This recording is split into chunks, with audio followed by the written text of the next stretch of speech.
We are here with Jake Liscow of the Locked On Bengals podcast, talking about the game. You know, we still got about a week, a little less than a week to go before kickoff Monday Night Football. But what are the early vibes from a Bengals perspective here, Jake? Can't get worse? Is that the vibe? You can't probably go 2 straight games turning the ball over 3 times in 4 plays. Probably. Never say never. But, you don't do that, and maybe that game looks a little bit different. The crazy thing about that game to me is it turns on a dime, right? They are driving to potentially make it a 10-17 game going into the half. They get the ball out of halftime against the Minnesota Vikings. And you go from 3 to 17 to 34 to 3 in 2 minutes. This is actually one of the craziest things that I've seen in a football game. The just comedy of errors that proceeds on a number of consecutive plays. So yeah, it can't really get worse, but I'm not sure how much better it's going to get either, especially when it comes to the run game, which I think is a huge problem with this offense right now. Yeah, and Jake just taking a big step back, looking at the team. I'm sure it can't get worse with Joe Burrow being out, maybe for the entire season, at least for a couple of months here. What is the feeling with the Bengals right now? Is it just completely punt on the season, or is there still some hope that maybe they can keep things in play until Joe's back?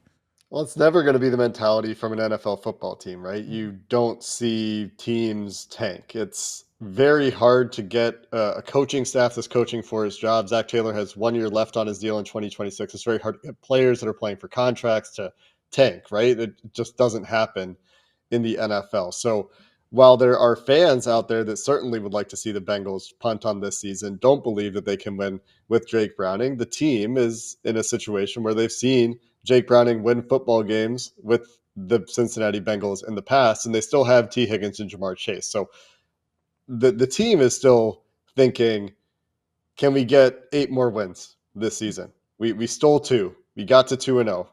Obviously laid an egg in Minnesota. But can we get 8 wins and give Joe a chance to get back in January, maybe in late December?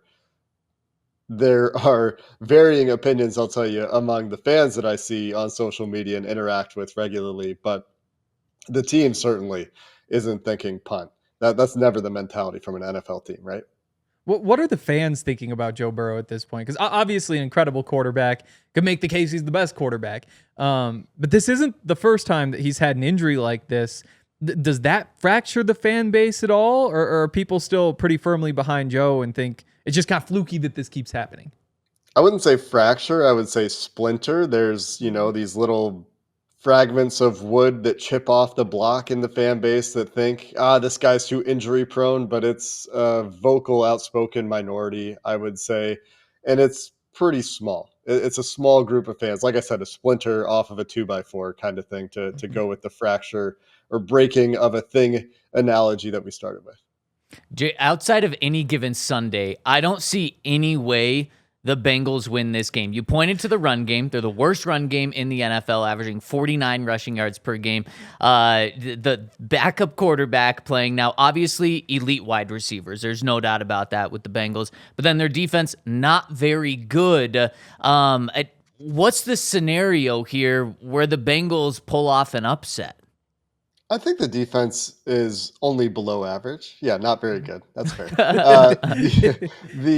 The scenario is probably turnovers, right? I thought that last week was going to be weird. It was weirder than I thought it would be. I also think the offense is going to look better than it did last week. It's not going to be a Brian Flores defense on the other side. Not to take anything away from the Denver Broncos defense, which I think is really good. I think the pass rushers are going to create a lot of problems for an offensive line that has had problems in both the run game and in pass protection, and they're still searching for answers at right guard, and we'll see if there's a new starting right guard for the Bengals this week. But I do think that the path is that they take care of the ball. You don't turn it over 5 times, you're going to have a closer game than we saw the Bengals have against the Vikings. It's just the way the NFL works, right? You turn it over 5 times, you're getting blown out.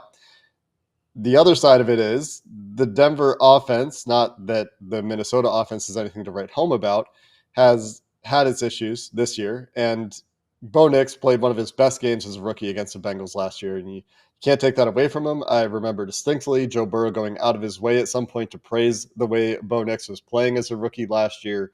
But I do think that the way that he's played this year gives them the window. If you're looking for the scenario in which the Bengals win, it has to do with turnovers. It has to do with taking care of the ball. I don't think the running game is going to be much better, but can you do better than 0.3 yards per carry? You'd I think hope so. so. Can you block the nose tackle on wide zone on plays that are designed to block the nose tackle? I hope so. But it's kind of in a believe it when we see it with the run game right now, at least for sure.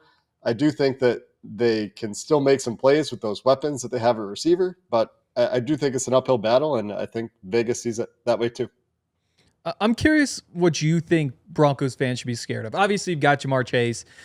We saw what T. Higgins did to the Broncos last year. Beyond that, are there any players specifically on defense? I went back and watched that game against the Vikings, thinking that I was going to learn something about the Bengals. But like you said, like it's just chaos. Like there's nothing that you can pull from that. It just picks. It's Jamar Chase fumbling. It's Samaje fumbling.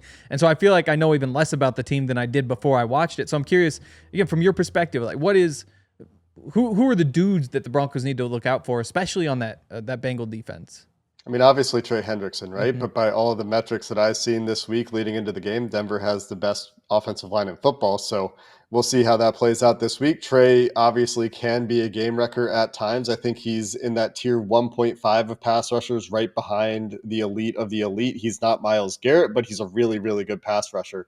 The problem with Trey's game, if you wanted to nitpick it, is that he plays way better with a lead. He plays way better in the fourth quarter. So if you get to the fourth quarter and you need a drive, that's where Trey often makes plays and has made plays throughout his career. He'll flash in other situations, but when he can pin his ears back, like most pass rushers, he's a much better pass rusher and leaves something to be desired, I think, a little bit in the run game. So Trey Hendrickson is obviously where it starts with the Bengals defense. I would go from there to Dax Hill, who I think is not a household name, but Bengals first round pick from a few years ago was kind of given the runaround by the previous defensive coaching staff, where he sat a year learning the safety position. They tried him at the safety position. They moved him back to corner, and he was actually playing really well last year, having his best game, what could have been a breakout game, when he got hurt. So far this year looks pretty good for coming off an ACL. A lot of times corners, it takes a couple of years for them to be back to form. A lot of times that first year, they're not moving great. I think he's moving pretty well. And so Dax Hill will be another one that I think is playing well for that Bengals defense. And if we wanted to go to a third guy, Jordan Battles had mostly a good start to the year. I think everybody kind of played down in that Minnesota game. When the game's over at halftime, it's hard to take too much away from the football game. But you go back and watch these guys against the Jacksonville Jaguars, they're guys making plays in that defense. And so if that nose for the ball can continue, I think that's how they give themselves a chance. My last one for you. You mentioned Bo Nix and watching him against Cincinnati last year. From an outside perspective, with watching that game, with just seeing in the vibe of him over the past year or so, what do you think of Bo from an outside perspective? I don't think I have an answer that is suitable for your fans of the show. That's okay. That's why I'm asking. I think there's just a lot to prove still for Bo Nix. Let's say that. He has certainly shown flashes, but it's inconsistent. He is playing within an offense that should serve him well, and I like the fit for him there with the offensive line prowess that you've got. How's the run game been this year? I'm a little bit behind in my prep. Like you said, we're before practice 1 for Monday Night Football right now as we're recording this one.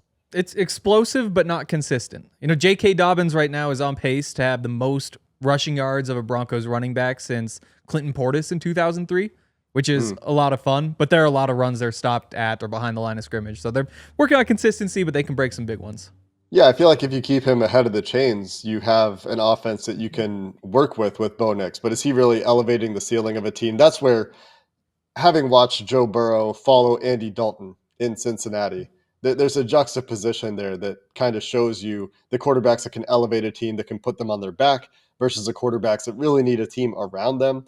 I think that we would probably agree that Bo Nix falls into that latter category. Here's a part 2 for that question. If you got to choose your quarterback for Monday night, would you go with Bo Nix or Jake Browning? Why? No, don't. I don't want to. Don't make me do that. Okay.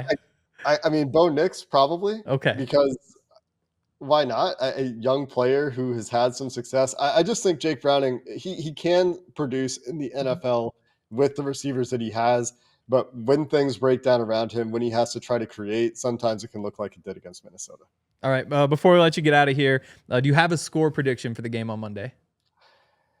Not really. I would like to see the Bengals break 20 points. I'm not a big Okay. prediction guy, but I think that it's going to be tough. I hear you guys, and the path you're pointing out, I think it's going to take quite a bit going the Bengals' way in this one, making some plays on the defensive side of the ball, keeping the ball out of harm's way on offense, finding, 3.5 yards per carry instead of 0.3 yards per carry for this to be a game that gets into the fourth quarter. But again, I do think that this is going to look better for the Bengals this week. I wouldn't totally write them off if you're thinking about this from the Broncos' perspective. I know that there's a mile-high home field advantage on Monday Night Football, and I think that's real. But I do think that if you watch the Vikings game and you think the Bengals are the worst team in the NFL, that's probably not true. I have to believe that 5 fumbles in a game is a fluke. It doesn't happen very often. It's usually about once per year a team has a 5-fumble game. The interceptions, one really bad, one kind of bad for Jake Browning. Again, I think he's going to give you chances in that Broncos secondary, but it should look better for the Bengals, assuming they don't turn the ball over 3 times in 4 plays. All right. Thanks, Jake, for joining us. For all of you listening, if you want to go check Jake out, at Jake Liscow on Twitter, right? Go see what's up with the Bengals on the way to the game. And also, if you're looking for more on the Bengals leading up to kickoff, that Locked On Bengals podcast. Anything else you want to plug, Jake, before we get out here? No, that's awesome. Thanks, guys. So one other thing, I guess, would be a preview show and a post-game show that I'm doing with First Star Logistics with Joe Goodberry. For those of you who have interacted with the Bengals fan base and Bengals media in the past, you probably know who Joe is, and it's fun to do a show with him. We actually started on Locked On Bengals together like 6 years ago, and now we just do the shows over on the First Star Logistics YouTube channel. All right. Thanks, Jake, and good luck on Monday. Thanks, guys.